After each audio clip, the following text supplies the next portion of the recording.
बचपन से एंटरप्रेन्योर है हमारे मोहम्मद साद। पाकिस्तान के लिए हम लोग और अच्छे से अच्छा काम करें। ये बैक टू आपका प्राइमरी स्कूल आ गया। ये ना हो कि सड़क पर ही आ जाए हमारा बच्चा, मैं ये ज़मीन के अंदर धंस जाऊँ, हमसे ना हो पाएगा। वैसे DSLR वाले दोस्त होने चाहिए जिसको 5-10 साल जिसने ना सड़कों पे पानी बेचा हो।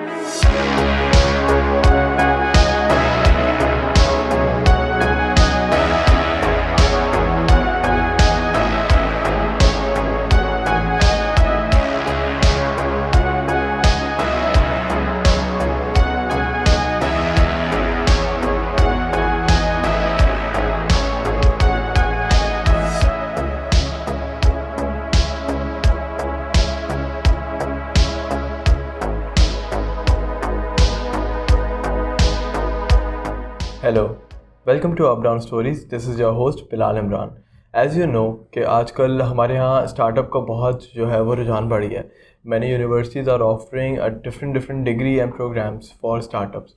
तो हर स्टार्टअप के अंदर अप एंड डाउन तो होते रहते हैं। क्यों? क्योंकि बहुत सारे क्राइटेरियाज होते हैं। आपकी कंट्री की इकनॉमी, आपके क्राइटेरिया, आपकी फील्ड कौन सी है। तो इस वजह से आज हम डिस्कस करेंगे up and down of different startups. So आज हमारे साथ मौजूद है मोहम्मद साद, जिनका एक अपना स्टार्टअप है जिसकी वो कहानी सुनाएंगे। So let me introduce Mohammad Saad. Hello, अस्सलाम वालेकुम। अस्सलाम वालेकुम बिलाल, कैसे हैं आप? अल्लाह का शुक्र। तो आप मुझे बताना चाहेंगे आपका स्टार्टअप का नाम क्या है? और आपने जैसे बताया था, हमारी बात हो रही थी कि वो सॉफ्टवेयर पे, तो हमारे ऑडियंस जो है जानना चाहती है कि क्या है उसके पीछे। ठीक है, तो मेरे स्टार्टअप का नाम है Skyners private limited, which is basically a software company. उसमें हम टेक्नोलॉजी कंसल्टेंसी प्रोवाइड करते हैं और सिस्टम्स की डेवलपमेंट भी करते हैं। It's Skyners. Skyners, yes exactly. So it was, अगर नेम के ऊपर जाते हैं तो we combine the sky and winners and combine it together to form Skyners. अच्छा, मुझे लगा sky nurse. Not the nurse.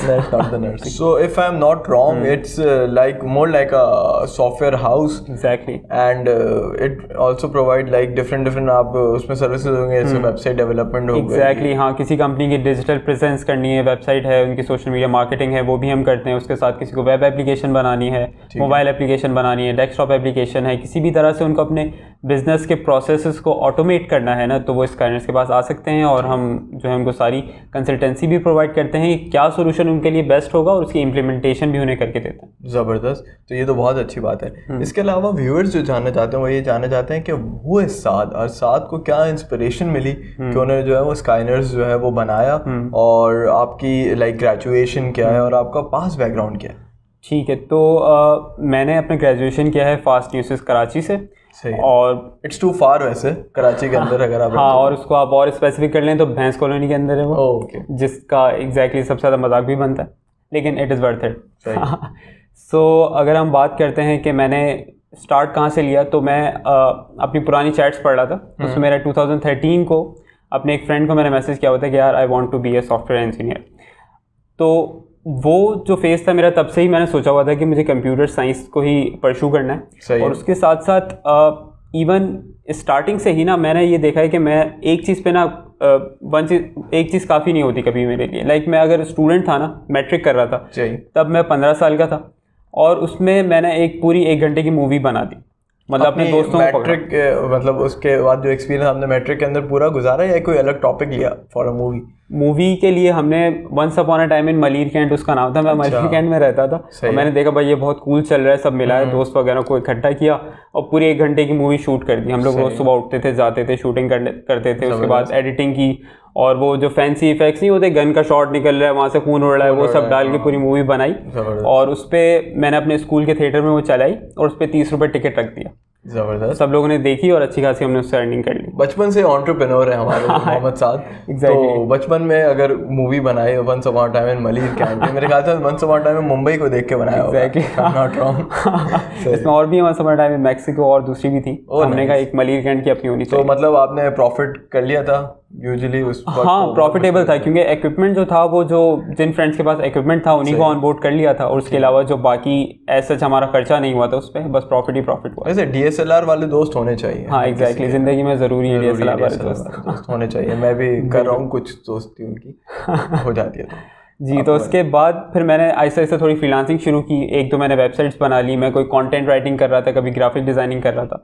तो ऐसे हम यूनिवर्सिटी में दोस्त बैठे हुए थे और हम लोग, मैं उनको बता रहा था कि मैं ये सब काम कर रहा हूँ। तो उन्होंने कहा यार, वो भी इंटरेस्टेड लगे मुझे इस चीज़ में। तो मैंने कहा यार, why not we form a group और हम वो काम करें जो एग्जैक्टली हम डिग्री परस्यू कर रहे हैं। एक सॉफ्टवेयर कंपनी हम बनाते हैं, उसको लेके चलते हैं। और हमने रियलाइज़ किया कि यार, अगर मिलकर हम करेंगे तो बहुत अच्छे से कोई चीज़ हम कर सकते हैं। ट्रू। और उसका बेसिक जो हमारा मोटिव था ना, वो यही था कि यार सॉफ्टवेयर सॉल्यूशन हम प्रोवाइड करें पाकिस्तानी मार्केट में, और दो मेन चीज़ों को मेंटेन रखें, दैट वाज गुडविल और क्वालिटी। इसको लेके हम पाकिस्तानी मार्केट में चलें। आई थिंक ये दो चीज़ें हर बिजनेस के लिए ज़रूरी होनी चाहिए, जो नहीं होती यूजुअली। हाँ बिल्कुल, पाकिस्तानी मार्केट के जो ट्रेंड्स हैं उसमें ये चीज़ें लैक करती हैं। आफ्टर सेल सर्विस और बाकी मेंटेनेंस वगैरह में जो है वो मार्केट हमारी लैक करती है। तो उसको हमने ओवरकम करना था और उसके ही सॉल्यूशन था हमारा स्टार्टअप। तो साथ एज यू नो कि पाकिस्तान में स्पेशली मार्केट बहुत बड़ी है for like software houses and digital agencies जितने भी हैं। तो लाइक इफ़ यू वांट कि आप कहो कि मेरा एक सॉफ्टवेयर हाउस है स्काइनर्स के नाम से, तो उसकी यूएसपी क्या है? उसकी यूएसपी ये है कि हम जो है पाकिस्तानी मार्केट के लिए सॉफ्टवेयर बनाना चाहते हैं। लाइक मोस्टली जो सॉफ्टवेयर कंपनीज होती हैं वो बाहर सॉफ्टवेयर एक्सपोर्ट कर रही होती हैं, उससे डॉलर्स तो आ रहे हैं, अच्छा है, इकोनॉमी के लिए भी अच्छा है। लेकिन पाकिस्तान में अपना जो डिजिटलाइजेशन का एक बूम आता है ना, वो नहीं आ पा रहा है, क्योंकि यहाँ के लिए सॉफ्टवेयर नहीं बन रहा है। सारे जो प्रोसेसेस हैं वो मोस्टली जो है मैनुअल ही चल रहे हैं और ऑटोमेशन की इतनी यहाँ पे रुझान नहीं है। तो उसको लाने के लिए मैंने सोचा कि हमें पाकिस्तान के लिए ही सर्विसेज सबसे ज़्यादा प्रोवाइड करनी चाहिए, ताकि पाकिस्तान में एक डिजिटलाइजेशन का बूम आए और उसके बाद फिर हम डेटा का बूम आ रहा है, जो बाकी जिसने आर्टिफिशियल इंटेलिजेंस है उसकी तरफ मूव कर सकते हैं। लेकिन first thing would be software. तो आपके साथ कितने लोग थे वहाँ पे? मेरे पास स्टार्ट किया 4 और दोस्त थे, टोटल हम 5 का ग्रुप था। हाँ। तो उनकी तरफ से ये हर्डल नहीं आ रहा कि यार ईजीएस्ट वे कि आप डिफरेंट वेबसाइट से आप क्लाइंट्स लें और आप डॉलर्स में कमाएं? तो एक हर्डल लेकर आता है कि यार हम भी यही करते हैं, पैसे कमाते हैं, अभी हम ग्रेजुएट हुए हैं, तो ऐसा कोई हर्डल आया? देखिए, स्टार्टअप करते हुए अगर आपकी मोटिवेशन से पैसा है ना, तो वो ज़्यादा आगे तक आपको लेकर नहीं जाएगी। आपका इस मोटिव जो होना चाहिए ना, वो प्रॉब्लम का सोल्यूशन होना चाहिए। सही बात है। या कोई एब्स्ट्रैक्ट चीज़ होनी चाहिए जिसको आप फॉलो कर रहे हो। अब कॉन्क्रीट के पीछे जाएंगे तो आप इतना सक्सेसफुल नहीं जा सकते, लॉन्ग टर्म में वो आपके लिए बेनिफिशियल नहीं होगा।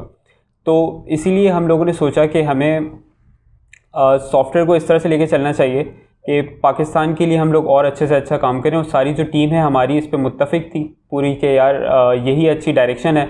और मैं गारंटी के साथ कह सकता हूँ हम 5 में से कोई भी ऐसा बंदा नहीं था कि वो पैसों के लिए मोटिवेटेड हो कि हमें यार पैसे ज़्यादा से ज़्यादा बनाने चाहिए। एक और क्वेश्चन मुझे इसी से आया कि सही है, आपने अपने पार्टनर्स को तो कन्विंस कर लिया, आपने अपनी फैमिली को कैसे कन्विंस किया? लाइक आप अच्छे खासा अल्हम्दुलिल्लाह फास्ट के ग्रेजुएट हैं, तो आपको कोई भी जॉब मिल जाती है अच्छी सी और आप मल्टीनेशनल के अंदर अच्छे लग जाते हैं, तो how do you do that? Like देखिए, फैमिली वाला जो सीन है ना, आप फैमिली क्या होती है, आपके सबसे बेहतरीन वेल विशर्स होते हैं वो फैमिली और इवन क्लोज फ्रेंड्स, ठीक है। वो सबसे सेफ आपको चॉइस देना चाहते हैं कि मतलब सेफ ज़िंदगी में खेलें और सेफली आप ज़िंदगी को पूरा ज़िंदगी गुजार लें। तो सेफ़ रहते हुए जो सिंपल एवरेज लाइफ है ना, वो यही है कि आप स्टूडेंट हैं तो आप पढ़ाई करें और 4 साल के बाद आप डिग्री लें और जॉब करें और सिंपल सेफली आप अपनी ज़िंदगी को परस्यू करें। स्टार्टअप जो है बहुत ज़्यादा रिस्की एक गेम हो जाता है कि यार कभी प्रॉफिट बहुत ज़्यादा हो जाएगा, कभी नहीं होगा। और इवन वी नो कि 90% से अबव जो है स्टार्टअप का फेलियर रेट होता है। तो पेरेंट्स को आपकी सबसे अच्छी जो चॉइस लग रही होती है वो ये होती है कि यार आप पढ़ लें और आराम से जॉब कर लें और सेफली ज़िंदगी गुजारें। लेकिन जब स्टार्टअप की बात आती है तो वो बौखला जाते हैं कि यार हमारा बच्चा अब स्टार्टअप करेगा और क्या करेगा, हाँ, नए नए चैलेंजेस फेस करेगा, लॉस हो जाएगा, कभी कपड़े तो सही रखता नहीं है, स्टार्टअप तो सही करेगा। ये ना हो कि सड़क पर ही आ जाए हमारा बच्चा इतना पढ़ लिख कर, और ये बहुत मसले मसाइल हैं, स्टार्टअप तो फेल हो जाते हैं, बिजनेस कभी चलता है कभी नहीं चलता। तो ये सारे चैलेंजेस आते हैं। और उसके साथ साथ जो बंदे की रूटीन हो जाती है ना, एक जो एंटरप्रेन्योर होता है, मैं अगर आपको अपनी रूटीन बताऊं तो मेरी रूटीन ऐसी थी कि यार सुबह 6 बजे उठ के आप यूनिवर्सिटी जाओ, 4 बजे वापस आ जाओ और फिर 1 घंटा मैं सो गया और उसके बाद मैंने उठ के मैं ट्यूशन पढ़ाने चला जाता था और उसके साथ रात को फिर मैं स्टार्टअप का काम करा। और अक्सर तो ये होता था कि शाम को मैं यूनिवर्सिटी से ही स्टार्टअप के लिए ऑफिस चला जाता था और वहाँ पे मार्केटिंग का या कोई भी डेवलपमेंट का हम लोग काम करते थे। और उसके साथ बाद में ट्यूशन पढ़ाता था और मतलब रात के 12-1 बज जाता था उसके बाद। मतलब आप ट्यूशन भी पढ़ा रहे थे और स्टार्टअप भी कर रहे थे, आप पढ़ भी रहे थे। It's a hectic routine. हाँ एग्जैक्टली। तो पेरेंट्स जब ऐसी सिचुएशन देखते हैं कि यार ये मेरा बेटा, ये तो खर्च हो रहा है हमारा बेटा, तो हाँ, तो इसको तो बचाना है इस चीज़ से। तो इसीलिए स्टार्टिंग में वो थोड़ा अगेंस्ट थे मेरे स्टार्टअप करने के। लेकिन जब उन्होंने देखा कि यार he is really passionate about it और वो इसमें अच्छा फ्लरिश कर सकता है, तो उन्होंने मुझे सपोर्ट करना शुरू कर दिया। इनफैक्ट मेरे फादर फिर मुझसे क्वेश्चंस करते थे कि यार हाँ आज क्या बना, आज क्या, कितने कस्टमर्स आ गए, क्या डिलीवरीज़ का क्या सेटअप रहा, सब कुछ। और वो इस तरह से मुझे और ज़्यादा मॉरली सपोर्ट करने लगे और गाइड भी करने लगे। तो आप अगर ये आपका एक प्लेटफॉर्म है एंड हमारे व्यूअर्स भी जानना चाहते हैं कि अगर कोई ऑल दो पूरी फैमिली सपोर्ट करती है लेकिन कोई एक ऐसा फैमिली के अंदर होता है ना जो कहता है यार ये है मेरे साथ तो टेंशन नहीं है, तो वो आपके लिए उस वक्त कौन था जब आपका स्टार्टअप हुआ? कोई एक पर्सन अगर आप कहना चाहें। ऑब्वियसली वो सबसे जो क्लोजेस्ट होती हैं आपकी माँ होती हैं। तो माँ जो है सबसे ज़्यादा आपको सपोर्ट करती है, मॉरली भी और इमोशनली भी, हर तरह से उन्होंने मुझे सपोर्ट किया। और उनका एक सहारा होता है जिसको लेकर ही इंसान जो है ना ज़िंदगी के सारे चैलेंजेस को ईजिली फेस कर सकता है और आगे बढ़ सकता है। क्योंकि उसे पता होता है at the end of the day जब वो घर जाएगा, अम्मी के हाथ का खाना खाएगा, उनसे बातें करेगा, तो इट इज़ रियली रिलैक्सिंग और इससे बहुत अच्छा ज़िंदगी के ऊपर पॉजिटिव इम्पैक्ट आता है। और वो कहते हैं ना behind every successful man there is a woman. हाँ, वो माँ है। और जो नेक्स्ट वुमेन होती है वो अभी तक आई नहीं है। नेक्स्ट वुमेन आई नहीं है। हमारा डिस्कशन हो रहा था बिफोर द इंटरव्यू और आपने मुझे कहा था कि हम एक प्रोडक्ट पे भी काम किया था, तो कुछ बताना चाहेंगे हमारे व्यूअर्स को अबाउट दैट प्रोडक्ट के स्काइनर्स के अंदर जो आता था? हाँ एग्जैक्टली, जब स्काइनर्स हम सर्विसेज प्रोवाइड कर रहे थे तो उसके साथ हमने सोचा कि एक प्रोडक्ट भी अपना होना चाहिए, लॉन्च करना चाहिए। तो उस पर हमारे पास एक ही दफ़ा चाय पे दोस्त बैठे हुए थे, तो ये आइडिया आया कि यार हमें ना ऑनलाइन ड्रिंकिंग वाटर का ना एक प्रॉपर सिस्टम बनाना चाहिए। क्योंकि ड्रिंकिंग वाटर का जो इशू है ना वो पाकिस्तान में है कि 70% लोगों के पास साफ़ पानी नहीं है पीने के लिए। तो हमारा ये सोल्यूशन था कि यार हर मोड़ पर आरओ प्लांट तो लगे हुए हैं और फिल्टर्स लगे हुए हैं, पानी प्रोवाइड भी किया जा रहा है, लेकिन उसकी क्वालिटी कैसे मेंटेन हो रही है, उसके डिलीवरी का जो प्रॉपर सिस्टम है वो कैसे मेंटेन हो रहा है। तो ये सारा जो ऑपरेशनल इश्यूज़ थे इनको टारगेट करने के लिए, उनको रिजॉल्व करने के लिए हमने एक स्टार्टअप किया आपके नाम से, which was online drinking water delivery platform. और अगर इसकी स्टार्ट की बात करें तो जैसे नॉर्मल एक यंगस्टर कोई भी स्टार्टअप करने लगता है और स्टार्ट के चैलेंजेस होते हैं, तो मतलब इंसान इमेजिन भी नहीं कर सकता कितने स्ट्रॉन्ग चैलेंजेस होते हैं। उसमें बस डीमोटिवेट नहीं होना होता। हम लोगों ने 4 जगह मतलब वो आइडिया पिच किया था अपना और चारों फेलियर थे। तो आप जो है वो भी वो उन्हीं 5, आप लोग 5 ही लोग थे उसके अंदर, या उसके अंदर कोई एडिशनल सब्ट्रैक्शन हुआ था? उसमें यही 5 एग्जैक्टली लोग थे। हाँ। तो आप लोग सॉफ्टवेयर हाउस भी देख रहे थे और साथ में आप भी देख रहे थे। तो अब थोड़ा और मुझे आपके बारे में, फॉर एग्जांपल अगर मैं आपकी ऐप डाउनलोड करूं और आपकी वेबसाइट पे जाऊं तो वो करता क्या था एग्जैक्टली? मुझे बता देता कि मेरा पानी मुझे कहाँ से लेना है? तो एज अ कस्टमर आप जब आपकी एप्लीकेशन डाउनलोड कर लेते हैं, उस पर साइन अप कर लेते हैं, आपकी लोकेशन उसमें रिकॉर्ड हो जाती है और उसके बाद आपके पास पूरी लिस्ट आ जाती है जो आपकी विसिनिटी में, आपकी लोकेशन के करीब करीब जितने भी वाटर के सप्लायर्स अवेलेबल हैं। ठीक है। अब वाटर के जो सप्लायर होते हैं उनका डे फिक्स होता है, लाइक भाई मैं तो सिर्फ मंडे को ही आऊँगा, आपको ट्यूसडे को पानी खत्म हो जाए, कुछ भी हो जाए, मैं नहीं आऊँगा। मेरा वाले ने वेडनेसडे को बांधा हुआ है, मैं उसको बोल दूँ, वो कहेगा आपको भले हम वेडनेसडे के अलावा आपको नहीं देते। हाँ, आप भले प्यासे मर जाओ, उसको टेंशन नहीं है भाई, उसकी गाड़ी नहीं आएगी। तो इसमें ये होता है कि डिफरेंट सप्लायर्स का डिफरेंट डे होता है, तो आप आपके थ्रू सेलेक्ट कर सकते हैं जो भी सप्लायर उस दिन उस लोकेशन पे अवेलेबल है, आप उससे ऑर्डर प्लेस कर सकते हैं और वो ऑर्डर रियल टाइम पे सप्लायर के फ़ोन एप्लीकेशन में अवेलेबल हो जाएगा और वो उसको जाकर टाइमली डिलीवर कर सकता है। ठीक है। और आप फिर पानी की डिलीवरी के बाद फीडबैक भी दे सकते हैं, राइडर के लिहाज से भी और पानी की क्वालिटी के लिहाज से भी, और उस वेंडर को भी दे सकते हैं फीडबैक। एग्जैक्टली जी, सही है। तो फिर वो क्या हुआ उसका वो पूरा जो है वो सक्सेसफुल हुआ नहीं हुआ है, किस तरह की उसकी एक गमगीन कहानी है उसकी गमगीन? हाँ, तो जैसे मैं बता रहा था कि उसके लिए हमने काफ़ी जगह आइडिया पिच किया तो वो फेलियर ही रहा। चारों जगह हम लोग फेल हुए। लेकिन जब स्टार्ट में जाते थे ना, फुली मोटिवेटेड होते थे कि भाई ये तो अपना ही अवार्ड है और तो कोई किसी को नहीं मिलेगा, हम ये इतनी इन्वेस्टमेंट जीत जाएंगे और इसको आगे लेके जाएंगे। लेकिन at the end of the day जब रिजल्ट्स अनाउंस होते थे, मैं स्माइल कर रहा था, ये भाई अभी हमारी बारी आई। लेकिन ऐसा कभी भी नहीं हुआ। हम लोग हमेशा तो आप खड़े होते हो अवार्ड लेने के लिए, खड़े हो रहे होते थे, वो किसी और का नाम? हाँ बिल्कुल, यही ओम शांति ओम वाला सीन में आता था। तो लेकिन इससे ये हुआ कि हमारा प्रोडक्ट ऐसा ऐसा इम्प्रूव होता गया। सही है। अब प्रोडक्ट जब इम्प्रूव होता गया, इसी तरह एक कंपटीशन होता है डाइस, आई थिंक डाओ का होता है, वहाँ पे हम लोग अपना आइडिया लेकर गए और वहाँ पे हमने प्रेजेंट किया। वहाँ पे भी जो ओरिजिनल उनका कंपटीशन था वो हम नहीं जीत सके, लेकिन एक छोटा सा उसमें सेशन होता है शार्क के नाम से। उसमें होता है कि आपको 2 मिनट में अपना आइडिया पिच करना होता है, इन्वेस्टर्स बैठे होते हैं और अगर आपका आइडिया उनको पसंद आ गया तो वहीं पे वो इन्वेस्टमेंट अनाउंस कर देते हैं। हमें वो कंपनी ने सपोर्ट किया, लाइक टेम्पल्स थी, टेम्पल्स ने हमें पूरा एक तरह से इंक्यूबेशन दी, मतलब टेक्नोलॉजी वाइज भी उन्होंने सपोर्ट किया और ऑफिस स्पेस भी उन्होंने हमें प्रोवाइड कर दी कि यार आप हमारे साथ आके काम करें और हम लोग आपकी प्रोडक्ट की डेवलपमेंट में पूरी तरह से हेल्प करेंगे।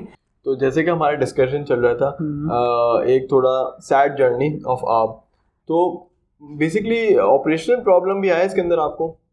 हाँ, आपका जो मेन इशू था ना वो यही था कि हम सब लोग टेकीज थे, हमारा पूरा ग्रुप, और जब बिज़नेस में हम गए, जब स्ट्रीट्स पे हम गए तो हमने देखा भाई ये तो चीज़ ही अलग है। पाकिस्तानी मार्केट जो है ना उसको टैकल करने के लिए ना आपको वैसे ही बंदा चाहिए जो स्ट्रीट स्मार्ट हो, जिसको 5-10 साल जिसने ना सड़कों पे पानी बेचा हो, जिसने लोगों को सही से हैंडल किया हो। It's very hard to handle this all the vendors, और Exactly. फिर वो टोपी और इतनी सारी चीज़ें हो जाती हैं कि आप हाँ समझ ही नहीं पाते हुआ क्या आपके साथ। हाँ बिल्कुल, वो मतलब कभी किसी कस्टमर की कोई बॉटल्स लेके चला जाएगा, कभी कोई बिल्कुल गायब हो जाएगा, एक वीक गायब हो जाएगा।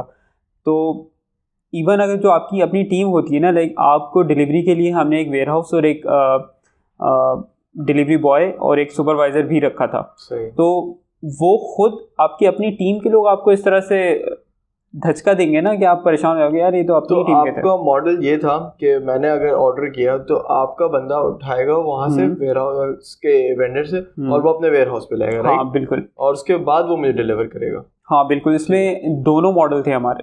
ठीक है। या तो सप्लायर की ऐप हम खुद भी रखते थे, और दूसरा ये था कि सप्लायर की ऐप हम उनको दूसरे वेंडर्स को प्रोवाइड करते हैं। अब हम लोग जो थे ना खुद जो है सारे एरियाज एक साथ कराची में कवर नहीं कर सकते थे। हम लोगों ने अपनी डिलीवरी से PCHS ब्लॉक 6 में स्टार्ट की, और जो जहाँ पे हम लोग नहीं जा सकते थे वहाँ पे हमने दूसरे सप्लायर्स को ऑनबोर्ड कर दिया। ये हमारा ग्रोथ हैक भी था। स्टार्टअप को स्केल करने के लिए आपको एक ग्रोथ हैक होना चाहिए। तो हमारा यही था कि यार हम लोग स्टार्टिंग में पूरा कराची कवर नहीं कर सकते, जितना एरिया हम खुद से कवर कर सकते हैं वो हम कर लेते हैं, बाकी जहाँ नहीं पहुँच सकते वहाँ दूसरे सप्लायर्स को अपनी ऐप दे देते हैं, और उन कमीशन बेस्ड मॉडल रख के उनको हमने अलाउ किया था कि वो डिलीवरी कर दें। वहाँ प्रॉब्लम आना शुरू हो गई थी कि जहाँ आपने ग्रोथ हैक प्रॉब्लम दोनों जगह आना शुरू हो गई। दोनों जगह आना। हाँ एग्जैक्टली, क्योंकि जैसे मैंने बताया कि हम लोग उस चीज़ के लिए ट्रेंड ही नहीं थे। और मैं किस तरह से बताऊं कि मतलब जो पाकिस्तान में जिस तरह से इकॉनमी या जो डायनामिक्स है ना पाकिस्तानी मार्केट के बिजनेस करने के एग्जैक्टली वो यहीं का सेठिया कंपनीज, आपने देखा होगा एक टर्म यूज़ होती है, वो सेटअप है यहाँ पे। एक ही बंदा होता है अपनी मर्जी से, भाई ये सारे काम चल रहे हैं, और कोई ऑर्गेनाइजेशन नहीं, कोई प्रॉपर उसमें सिस्टम नहीं है, और इसी तरह से बस काम चल रहा है, जुगाड़ू काम चल रहा होता है। तो उसके साथ आप एक टेक्नोलॉजी स्टार्टअप एडजस्ट करने लगे तो वो जो लीगो के जैसे ब्लॉक्स फिक्स हो जाते हैं ना, तो वो चीज़ सही फिक्स नहीं हो रही होती। तो आपको अपनी टीम में भी ऐसा ही कोई बंदा चाहिए जो वहाँ से उनके साथ एडजस्ट हो जाए और पीछे आपके साथ टेक्नोलॉजी की सपोर्ट। तो फिर आपको कितने टाइम बाद उसके स्टार्टअप के रियलाइज हो गया जो आपका आप प्रोडक्ट था कि अब ये और ज़्यादा हम नहीं इसको फंड कर सकते या इसको नहीं ले सकते? जब जो प्रोडक्ट डेवलपमेंट का फेज था वो इट टुक अबाउट 6 months। उसमें हमने प्रोडक्ट जो पूरा डेवलप किया और आइट्रेट करके उसको बेहतर से बेहतर बनाया, और उसके बाद जब हम मार्केट में गए ना तो हम 2 months सर्वाइव कर सके, उसके बाद हम सर्वाइव कर ही नहीं सके थे। मतलब साइकिल आपकी कुछ 8 months रही, टोटल 7 वो हाँ, 1 महीना आपने। हाँ एग्जैक्टली 8 to 12 months था, क्योंकि उससे इनिशियल फेज में तो हम आइडिएशन के फेज में ही थे कि एग्जैक्टली करना क्या है, तो उसमें काफ़ी टाइम लग गया था। फिर पिचिंग वगैरह की और उसके बाद हमने प्रोडक्ट डेवलप किया, और उसके बाद जब मार्केट में आए तो you can say yes 8 to 12 months। ये तो लाइक बहुत ज़्यादा मुश्किल हुई होगी, क्योंकि एक आपके बहुत ज़्यादा एक चीज़ इस पर आप बहुत फोकस होकर काम करो और नहीं हो एग्जैक्टली ये भी एक बहुत बड़ा प्रॉब्लम है। जब भी कोई बंदा स्टार्टअप करने लगता है ना तो उसे होता है कि यार जैसे अपना एक बेबी होता है ना, स्टार्टअप का अपने आइडिया से वो चिपक जाता है कि भाई ये मेरा आइडिया, बस इसको लेके चलना है। अब ये वाली चीज़ है ना सिर्फ स्टीव जॉब्स में थी। वो कहता था कि भाई कस्टमर को जो चाहिए ना वो कस्टमर को भी नहीं पता, मुझे पता है, मैं दूंगा, मेरी सुनो और निकाल दो, ये वो चीज़ चलती थी। लेकिन ये हर जगह नहीं होता। 99% केसेस में आपने कस्टमर के शूज़ में आना है और ये देखना है कि कस्टमर्स को क्या चाहिए। आपने अपने आइडिया से चुपके नहीं रहना, आपने उसको पिवट करते करते वो चीज़ बना देनी है जो कस्टमर की सेटिस्फैक्शन के मुताबिक हो, और वही फिर आपने डिलीवर करना है उन्हें। डू यू बिलीव कि जैसे कि हमारी पाकिस्तान की मार्केट है, तो डू यू बिलीव कि यहाँ पे बड़ा रिलेक्टेंट होते हैं जो स्टार्टअप आइडिया लेकर भी आते हैं, लाइक मैं I know few of them, वो बड़े रिलेक्टेंट होते हैं। उनको काफ़ी लोग मतलब एग्जाम्पल समझाते हैं कि ये नहीं सही, लेकिन वो कहते हैं नहीं हमारा आइडिया बहुत अच्छा है, बहुत अच्छा है, और बाद में आगे जाकर जो है वो शॉर्टकम्स आते हैं उनको। लेकिन डू यू बिलीव कि उनको ऐसा आपने देखा है, खुद ने ऐसा एक्सपीरियंस किया है? ये जो चीज़ें ना, मैं कहता हूँ ये सबसे बेहतरीन चीज़ है कि लोग बैठ के ना आपके आइडिया को क्रिटिसाइज़ करें। उसमें क्या होगा कि जो आपका अपना आइडिया है ना वो उतना ही उससे इवॉल्व करता है।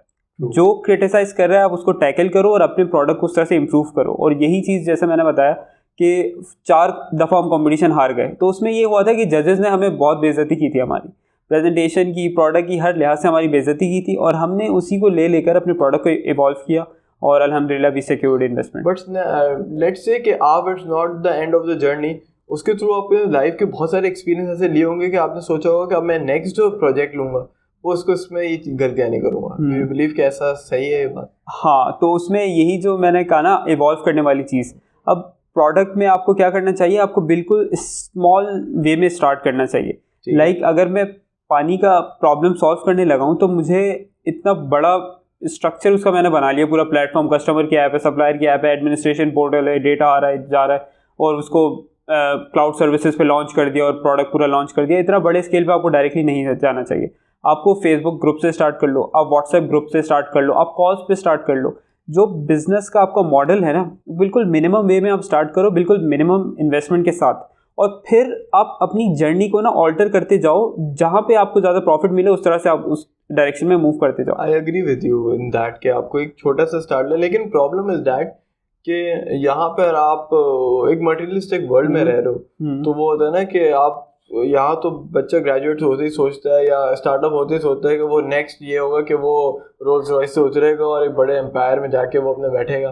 तो एक ये भी बड़ा प्रॉब्लम है कि लोग जो है वो उस हसल को नहीं देखते। जैसे आपने अमेज़न का पहला स्टोर देखा होगा जब वो खुद बेचारा बैठ के सारी चीज़ें कर रहा था, जेफ बेजोस, और अब उसने इतना बड़ा एम्पायर खोल लिया, लेकिन लोग उस एम्पायर को देख रहे हैं। तो डू यू बिलीव कि लोगों को अपना एक विजन है वो बड़ा रखना चाहिए, लेकिन स्टार्ट हमेशा से छोटा करना चाहिए? हाँ, अब इसमें भी अगर आप जेफ बेजोस की बात कर लो या किसी भी सक्सेसफुल पर्सन की, इलॉन मस्क की बात कर लो, तो लोगों को लगता है कि भाई उसकी जितनी नेटवर्थ है वो पैसा उसकी जेब में।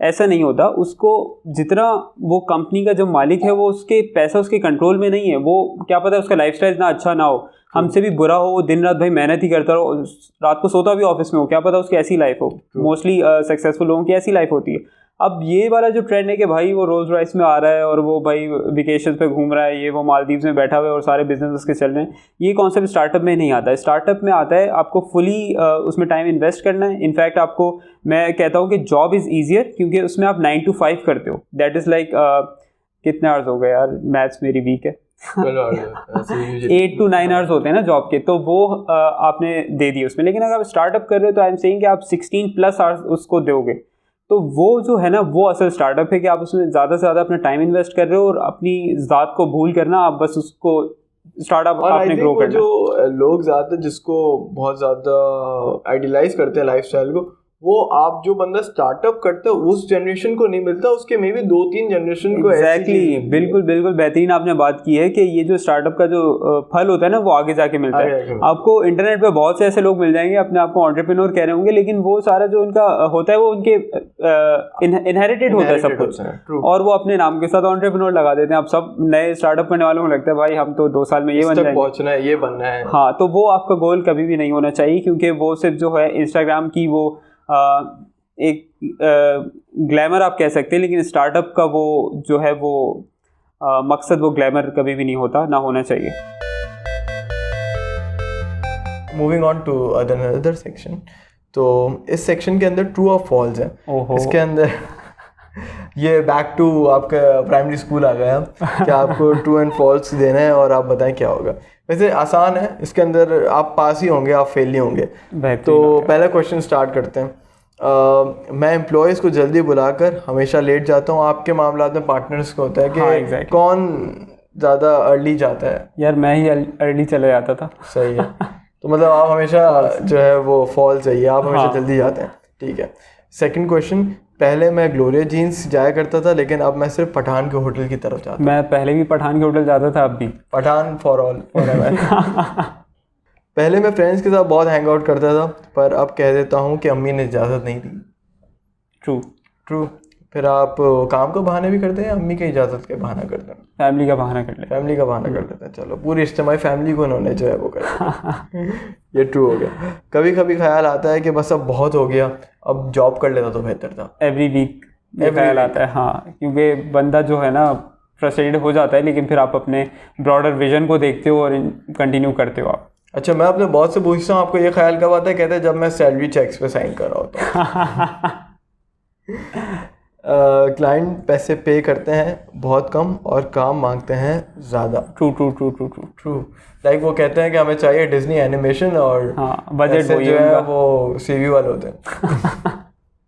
यही सीन है। सही सीन है।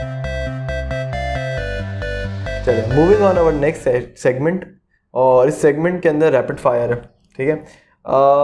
बहुत जेनेरिक रैपिड फायर है, सही है। अब आप उसके ऊपर आपको लेकिन फ़ौरन जवाब देना होगा, सही है। तो पहले वर्ड पे आते हैं client.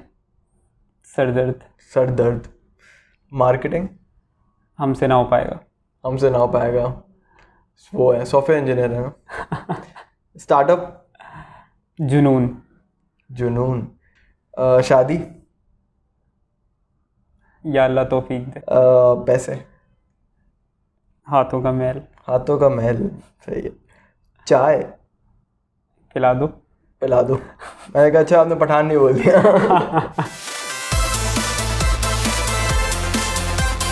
So moving on to our next section, underrated और ओवररेटेड। मैं लिस्ट ऑफ थिंग्स बोलूँगा, उसको आप बताएं कि वो ओवररेटेड है अंडररेटेड है, सही है। University degree. Bachelors underrated, masters overrated. Masters overrated, okay. Mangoes आजकल सीजन भी है। अंडररेटेड। अंडररेटेड नहीं, वो ओवररेटेड है। किंग ऑफ फ्रूट है, उससे ज़्यादा और क्या करेंगे इसको। News channels. Overrated. Romantic movies. Overrated. Karachi. Underrated. Pakistani police, Sindh police. Underrated. Underrated. So this was the end of this section. तो काफ़ी अच्छा आपने अंडररेटेड और ओवररेटेड जो है वो खेला, एंड आई होप कि और भी हमारे सारे जितने व्यूवर्स उनको भी मज़ा आया हो। अब थोड़ा क्लोजिंग की तरफ चाहते हैं, और ये बताएं कि कोई एक ऐसी एडवाइस आप देना चाहें, या मल्टीपल एडवाइस भी हो सकती है, फॉर द पीपल जो अभी स्टार्टअप कर रहे हैं या स्टार्ट करेंगे या सोच रहे हैं कि अभी वो सिर्फ डिग्री पे हैं, वो सोचेंगे आगे हम क्या करें। तो कोई ऐसा पीस ऑफ एडवाइस आप देना चाहें। ठीक है, तो एक एडवाइस मैं ये देना चाहूँगा कि अगर आपको लगता है ना आप किसी एक चीज़ में टेक्निकली बहुत अच्छे हैं, तो आई वुड से कि आप जॉब की तरफ जाएं, क्योंकि स्टार्टअप या बिज़नेस करने के लिए ना आपको हर एक चीज़ में you have to be good, not excellent, you have to be good. Like आपको या तो आप पहले से अच्छे ना हो, आप विलिंग हो कि आप हाँ हर काम करोगे, हर डिफरेंट नीश का काम आप करने के लिए तैयार हो। लाइक जैसे मैं अगर स्टार्टअप कर रहा हूँ तो मुझे पता पहले तो नहीं था, बाद में पता चला कि भाई मुझे लीगल इश्यूज़ भी देखने पड़ेंगे, मुझे अकाउंटिंग के इश्यूज़ भी देखने पड़ेंगे, मुझे मैनेजमेंट भी करनी पड़ेगी, मुझे कम्युनिकेशन भी करनी पड़ेगी, मार्केटिंग भी करनी पड़ेगी, और इवन इनफैक्ट मैंने ऑफिसेज़ में जा के फ्लायर्स भी बांटे थे आपके लिए। तो लाइक उस स्टेज तक भी मुझे जाना था, मुझे सॉफ्टवेयर की डेवलपमेंट भी करनी थी, मुझे मैनेजमेंट भी करनी थी, आइडियाज़ पिच भी करने थे, और सारे अकाउंटिंग भी मैनेज करनी थी। लाइक अगर आप विलिंग हो कि ये सारे काम आप कर सकते हो तो you should definitely go for a startup, वरना आपको जॉब ही करनी चाहिए। और दूसरी एडवाइस मैं ये दूंगा कि आपके शो का जैसे नाम ही अप डाउन है, तो अप्स एंड डाउन्स तो परमानेंटली रहेंगे, और तो आपको ये याद रखना चाहिए कि यार ये सब टेम्परेरी होगा। लाइक अच्छा टाइम भी आएगा तो वो भी टेम्परेरी होगा, उसमें आपको शुक्रगुजार रहना चाहिए, और बुरा टाइम आएगा वो भी टेम्परेरी होगा, जिसमें आपको सब्र से काम लेना चाहिए। तो ना अप से ज़्यादा आपको अपना हम्बल नेचर को ख़राब करना चाहिए, ना डाउन की वजह से आपको अपना कॉन्फिडेंस लूज़ करना चाहिए। आपको फ्लो के साथ चलते रहना चाहिए, और याद रखना चाहिए कि हर चीज़ टेम्परेरी होगी, वो बेहतर टाइम हमेशा आएगा। ये तो बात आपने सही कही, चूँकि इसका नाम ही अप डाउन स्टोरीज इसलिए चूँकि हर एंटरप्रेन्योर की ज़िंदगी में एक ऐसा टाइम होता है जब वो कहता है कि आई एम एन क्लाउड 9, और कभी कहता है कि यार मैं ये ज़मीन के अंदर धंस जाऊँ। तो हाँ, अप डाउन आपकी ज़िंदगी में चलता रहेगा, और उसी की स्टोरीज़ को हम यहाँ बताते रहेंगे। एंड व्यूवर्स को भी आई होप बहुत मज़ा आया होगा साथ की स्टोरी सुन के, और किसी को भी कोई भी अगर कॉन्टैक्ट करना हो या साथ के लिए, तो हम ईमेल एड्रेस नीचे डिस्क्रिप्शन में लिख देंगे, तो आप लोग ज़रूर साथ से कॉन्टैक्ट कर सकते हैं। ये बेहतरीन आपने कर दिया, फ्री की marketing, thank you. Thank you so much. अल्लाह हाफ़िज़। अल्लाह हाफ़िज़।